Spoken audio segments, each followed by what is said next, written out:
Olá, amados. Hoje nosso assunto vai ser sobre reencarnação, né? Quem acredita em reencarnação. Vamos ao Hebreus, capítulo 9, versículo 27. E como aos homens está ordenado morrerem uma vez, vindo depois disso o juízo. Mas como surgiu a doutrina da reencarnação? Como foi isso, né? Muita gente pensa que foi o Allan Kardec que inventou isso, não foi. A doutrina ou o ensino ou a crença na reencarnação surgiu 1000 anos antes de Cristo no norte da Índia.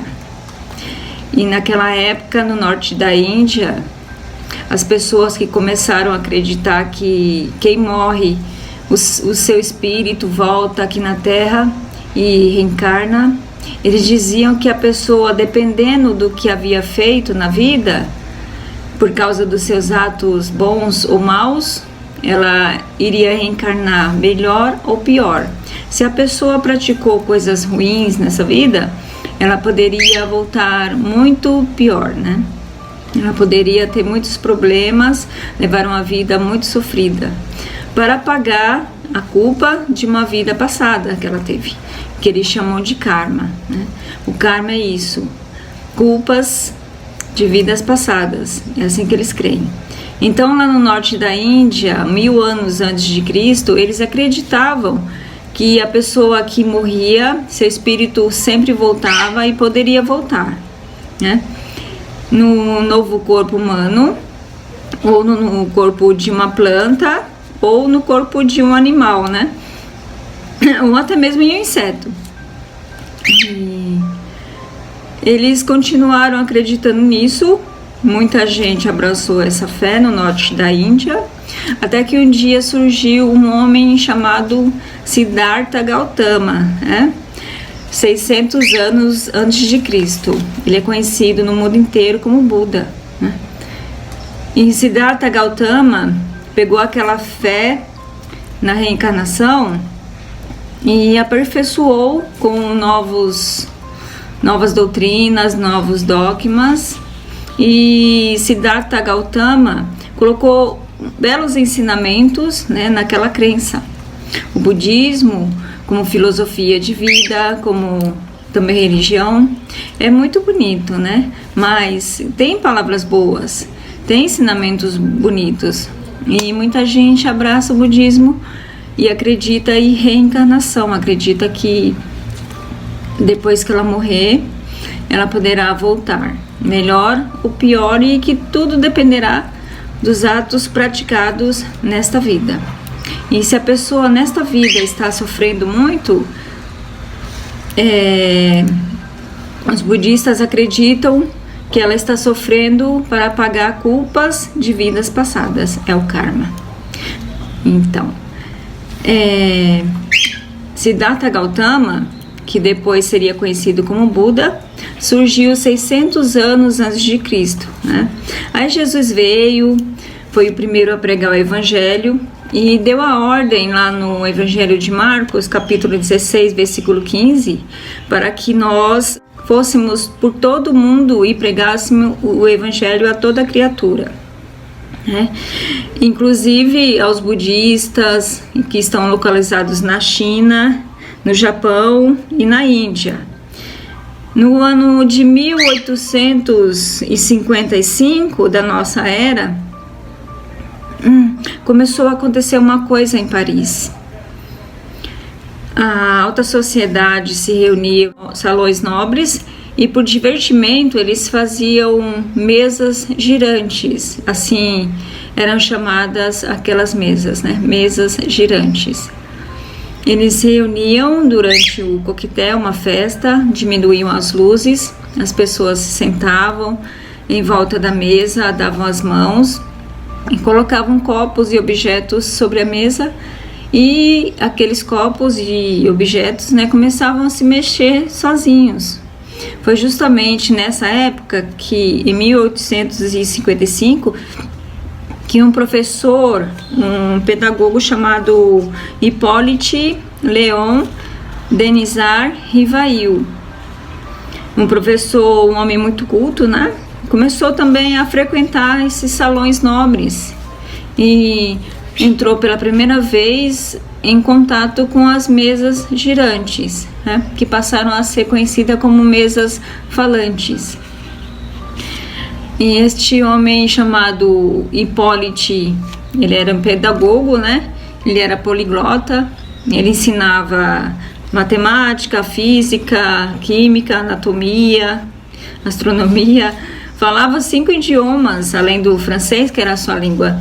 Ele também falava holandês, alemão, italiano, inglês. Era um homem muito capacitado, né?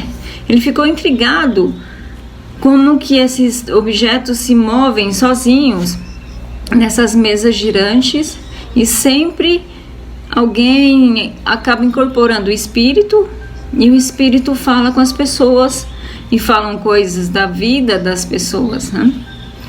Ele ficou procurando fraude naquilo e passou a frequentar as mesas falantes, porque sempre tinha alguém em volta da mesa que incorporava um espírito e falava com ele. E numa dessas sessões, nessas mesas, escutou um espírito falar que já o conhecia de outra vida passada.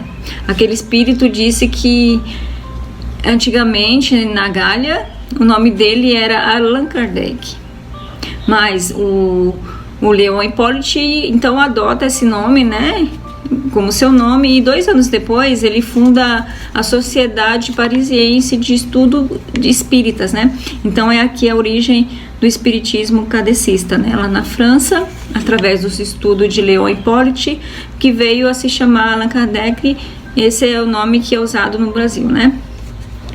Aquela obra, O Livro dos Espíritos, adquiriu ares de obra científica, mas não é nenhuma obra científica.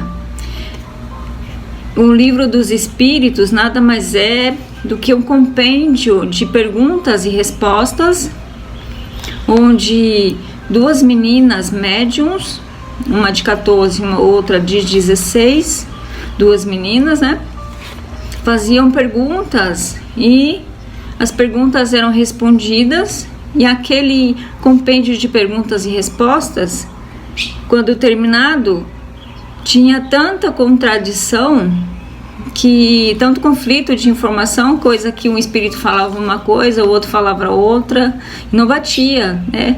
Então, aquele Livro dos Espíritos teve que passar por uma revisão de uma outra médium. Também era uma adolescente, né? Celine Jafé, de 18 anos. Então, o Livro dos Espíritos nada mais é que foi escrito por adolescentes, né? Meninas fantasiosas, cheios de contradições. No final, o próprio professor Hippolyte Rivail teve que fazer adaptações para a obra ficar mais ou menos entrosada, coerente, o que mostra que as informações não eram precisas. Mas as pessoas na França não gostaram muito dessa doutrina, tanto que o kardecismo na França não é nada, mas no Brasil se tornou um dos grandes fenômenos da fé, né, do povo brasileiro. O Brasil, inclusive, é considerado o maior país kardecista do mundo, é o país que mais tem espíritas, né? Mas deixa eu te falar, tanto o hinduísmo, que crê em reencarnação, como o budismo, que crê em reencarnação, como o kardecismo, né? Todos estes têm um ponto em comum: a crença de que a pessoa, quando morre, ela voltará para este mundo, vai nascer de novo e poderá vir melhor ou pior para pagar karmas, né? Ou seja, culpas de vidas passadas. A diferença do kardecismo para o budismo e também o hinduísmo é que o kardecismo descarta a possibilidade de um espírito voltar no corpo de uma planta, de um animal ou de um inseto. Eles acham que o espírito só pode reencarnar no corpo de um outro ser humano, né? Seja um corpo perfeito ou não. E é por isso que muitas vezes eles explicam o sofrimento de uma pessoa deficiente. Então é assim que eles procuram explicar quando alguma pessoa sofre. A pessoa tem que pagar o karma. Ela está sofrendo. Só que você pergunta para qualquer pessoa que está sofrendo: o que foi que você fez para sofrer tanto? E a própria pessoa diz para Deus: meu Deus, o que eu fiz para sofrer tanto? E a pessoa não tem lembrança de nada de vida passada nenhuma, né? E seria muito injusto da parte de Deus fazer o ser humano sofrer aqui sem saber por que está sofrendo. Deus é o justo juiz, e todo juiz, quando dá uma sentença, ele faz um relatório preciso para dizer: este réu vai ser condenado a tal pena porque fez isso, isso e isso, e foi tudo comprovado. Se o juiz dos humanos faz um relatório preciso para dizer para o réu por que ele está sofrendo ou vai sofrer, você acha que o juiz dos juízes colocaria a pessoa para sofrer aqui nessa vida sem saber por que estão sofrendo? Por culpas cometidas em vidas passadas? Pois bem, essa doutrina dos espíritos, essa doutrina da reencarnação. Allan Kardec, ele conseguiu melhorar até o budismo, porque a fé é praticamente a mesma, e Allan Kardec ainda pegou vários trechos do Evangelho de Jesus Cristo, como o Sermão da Montanha, parábolas e outras passagens isoladas, né? E lançou um livro chamado Evangelho segundo Allan Kardec, que na verdade não é o Evangelho, ele não traz a vida de Jesus.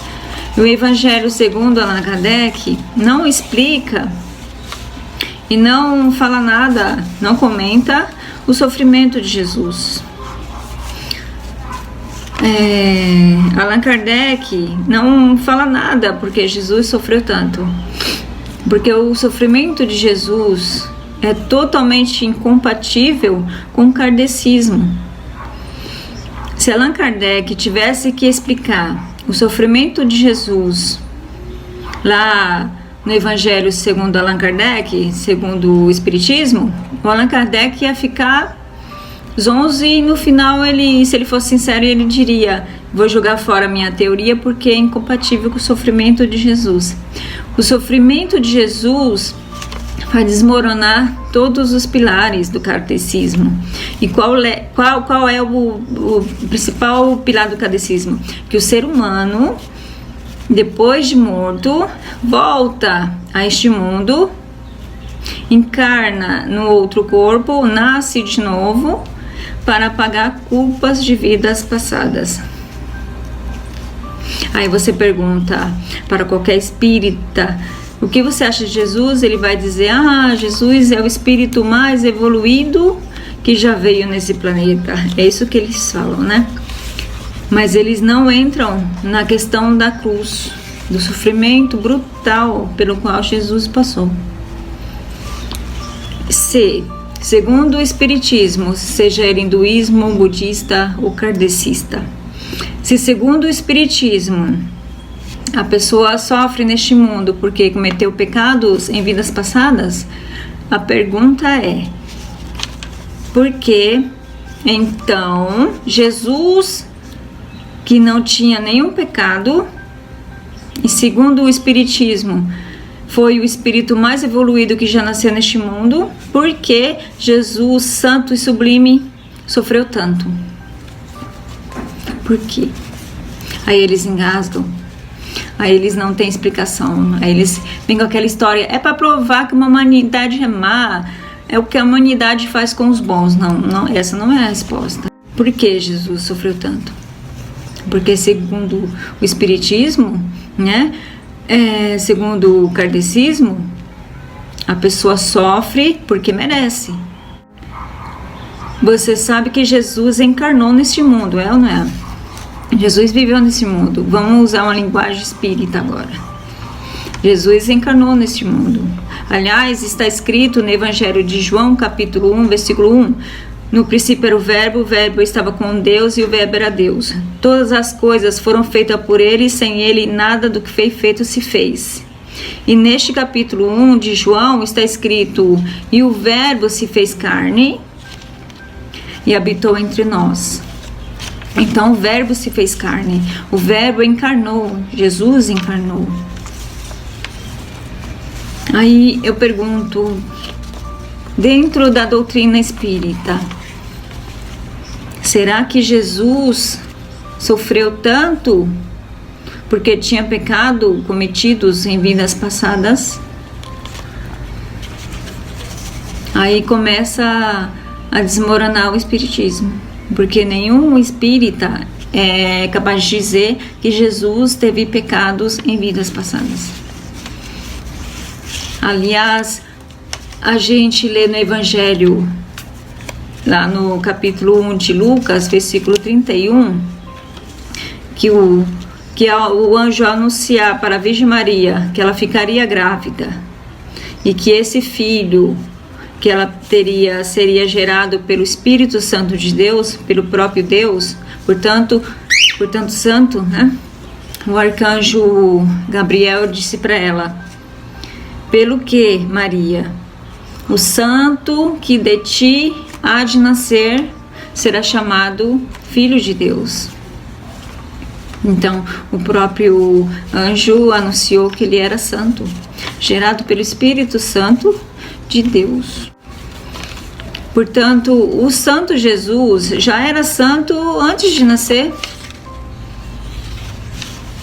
E ele iria nascer e continuar santo neste mundo. Nunca cometeu nenhum pecado. Os próprios discípulos de Jesus, que conviveram com ele 3 anos e meio, diziam: nunca se achou engano na sua boca, nunca se houve uma fraude. Ele nunca mentiu. Nós convivemos com ele, ele é santo. Quando Jesus andava aqui nessa terra, os demônios o viam e o reconheciam. E os demônios diziam: o que vieste fazer aqui, Jesus? Vieste destruir-nos? Sabemos quem tu és, o Santo de Deus. Até os demônios diziam que ele era santo. Então, Jesus nasceu, já era santo, e viveu santo neste mundo, para salvar a humanidade dos seus pecados.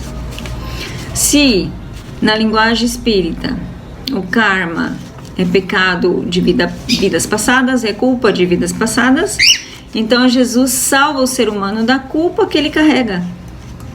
E se Jesus salva o ser humano da culpa e do pecado que ele carrega, é evidente que a pessoa não vai mais reencarnar.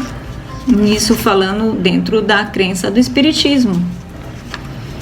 Então, desde que Jesus veio a este mundo, a crença espírita tornou-se inútil.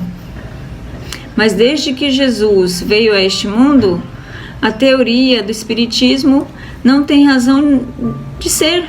Por isso que Allan Kardec, ele nem menciona o porquê que Jesus sofreu tanto. Ele não explica. Porque se ele tiver que explicar, ele tem que jogar fora tudo que escreveu. Jesus veio a este mundo e padeceu para salvar eu e você dos nossos pecados. Você não vai reencarnar. Você não vai reencarnar nunca. A pessoa que morre acreditando que vai reencarnar depois de morta tem uma grande decepção lá no Hades.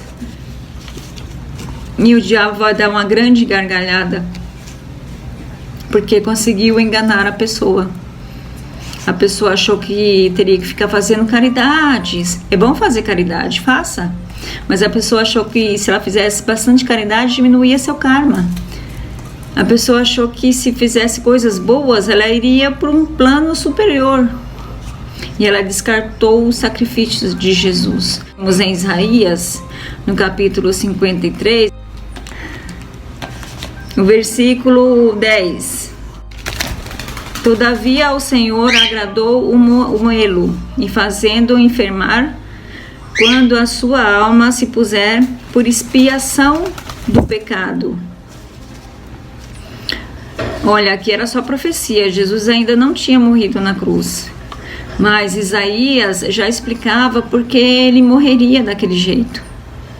Porque a sua vida seria dada para expiação dos pecados. Você que é espírita, entenda karma. Jesus iria morrer para expiação dos pecados. O que é expiação? Pagamento dos pecados. Isso estava profetizado já. Mas é a explicação de Isaías, grande profeta, né? Vamos, Mateus, capítulo 26.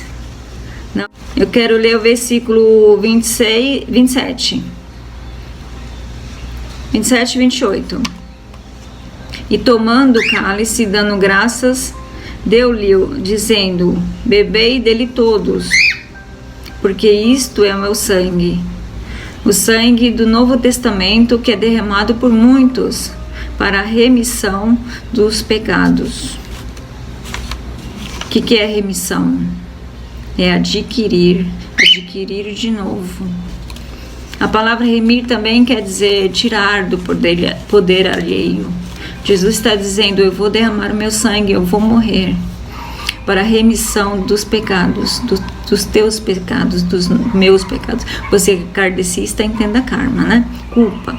Para a remissão das culpas. Eu vou morrer por causa disso, mas eu vou ressuscitar. As pessoas que acreditam em reencarnação, sejam hinduísta, budista ou kardecistas, estas pessoas não serão salvas, ainda que acreditam que Jesus existiu, ainda que acreditam que Jesus foi o maior espírito mais evoluído que já veio a este mundo, porque elas não creem que o sangue de Jesus nos purifica de todo o pecado, de toda a culpa. E a pessoa tem que crer nisso para ser salva. Quando você crê nisso, todos os seus pecados, todas as suas culpas serão retiradas, por piores que elas sejam. As passagens que eles querem usar para justificar a ideia de que depois da morte a pessoa volta com outro corpo, né? A primeira passagem é aquela passagem do Evangelho em que Jesus se refere a João Batista dizendo que ele é Elias. Ele diz assim: vocês querem saber quem é João Batista? Este é Elias, aquele que haveria de vir. A que Jesus está se referindo? O final do livro do profeta Malaquias, que é o último livro do Antigo Testamento, tem uma profecia dizendo assim: eis que eu vos enviarei Elias antes que venha o grande e temível dia do Senhor.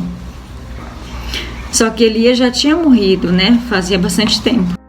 Mas agora o que a profecia dizendo que Elias ia voltar. Quando João Batista aparece pregando o Evangelho, isso está nos 4 Evangelhos, então Jesus se refere a ele dizendo que ele é o cumprimento daquela promessa, de que aquela profecia que Elias haveria de voltar antes do grande temível dia do Senhor estava se cumprindo no ministério de João Batista.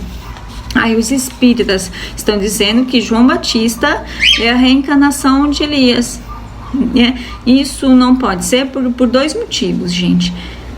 Elias não morreu. Começa por aí. De acordo com o registro do Antigo Testamento, Elias foi levado aos céus em uma carruagem de fogo, né, um redemoinho. A carruagem de fogo separou ele de Eliseu e Elias sobe no redemoinho aos céus. Então nós temos aqui uma análise do texto que Allan Kardec distorceu e que os espíritas que leem o Evangelho segundo o Espiritismo não examinam, porque Allan Kardec não dá informações para que eles possam tirar suas próprias conclusões. Kardec seleciona textos para dizer: olha, tá vendo a prova aqui? E distorce o sentido das palavras.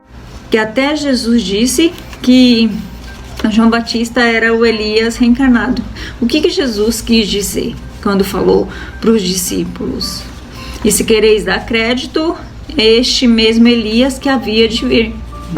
Porque todo mundo estava esperando aquele Elias de 873 anos atrás, né? Jesus não estava dizendo que João Batista iria reencarnar, mas ele estava ensinando o quê? Que João Batista veio e exerceu o ministério de Elias na terra.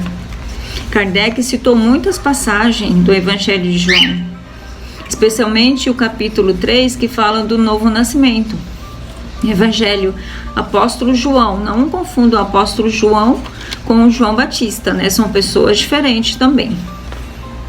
Evangelho do Apóstolo João, capítulo 1.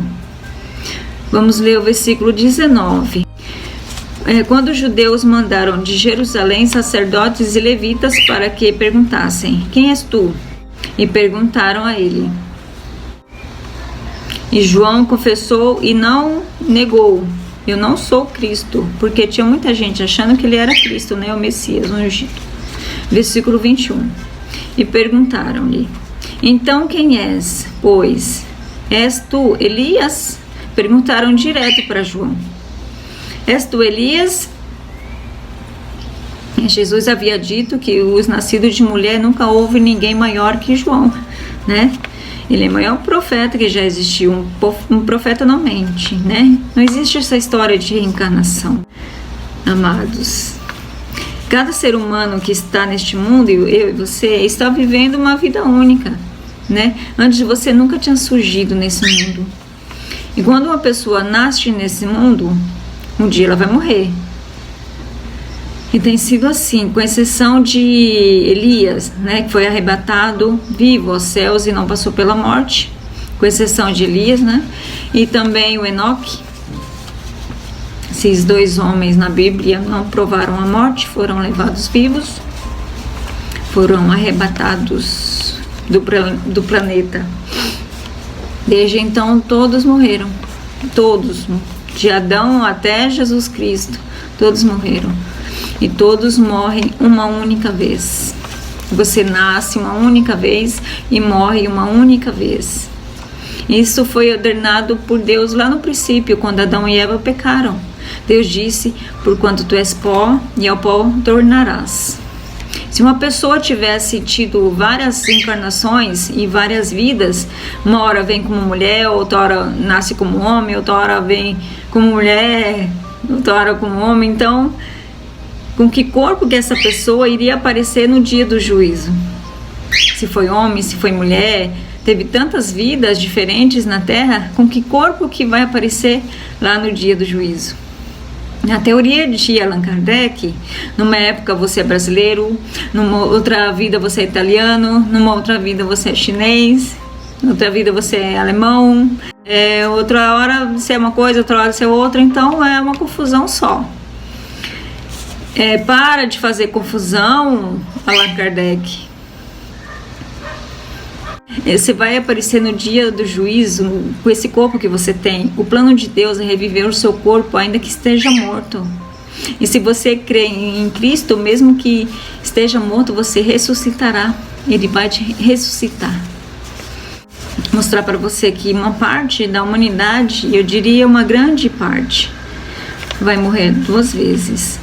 Quer dizer que uma boa parte das pessoas, dos mortos, que estarão diante do trono de Deus, a maioria que não tem o seu nome escrito no livro da vida do Cordeiro, aquela parte vai ser lançada no lago de fogo e enxofre, que é a segunda morte. E ai de quem sofrer o dano da segunda morte. Você não pode sofrer o dano da segunda morte. E Kardec não explica o sofrimento de Jesus. Kardec pula essa parte, porque Kardec diz assim: esteja no trono, no cárcere, na terra, todos sofrem para pagar culpas de vidas passadas.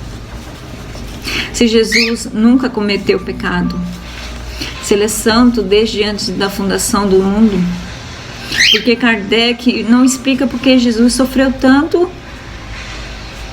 ele pula essa parte, porque o sofrimento de Jesus é incompatível com a doutrina do karma. É incompatível com essa doutrina de culpas de vidas passadas. Se Jesus nunca teve culpa de vidas passadas, se Jesus nunca pecou, então Kardec, por que ele sofreu como nunca ninguém sofreu em toda a história da humanidade? Aí Kardec se cala, os doutrinadores espíritas saem de fininho, e o máximo que eles dizem, é para ver como a humanidade é ruim, sai de fininho, não tem explicação. Se Kardec tivesse que explicar porque Jesus sofreu, ele tinha que pegar o livro dele e queimar. Mas ele resolveu ganhar fama com aquele livro. Está enganando tanta gente. Kardec não fala nada do sofrimento de Jesus na cruz do Calvário. A morte de Jesus é expiatória. Não sou eu que estou dizendo isso, não.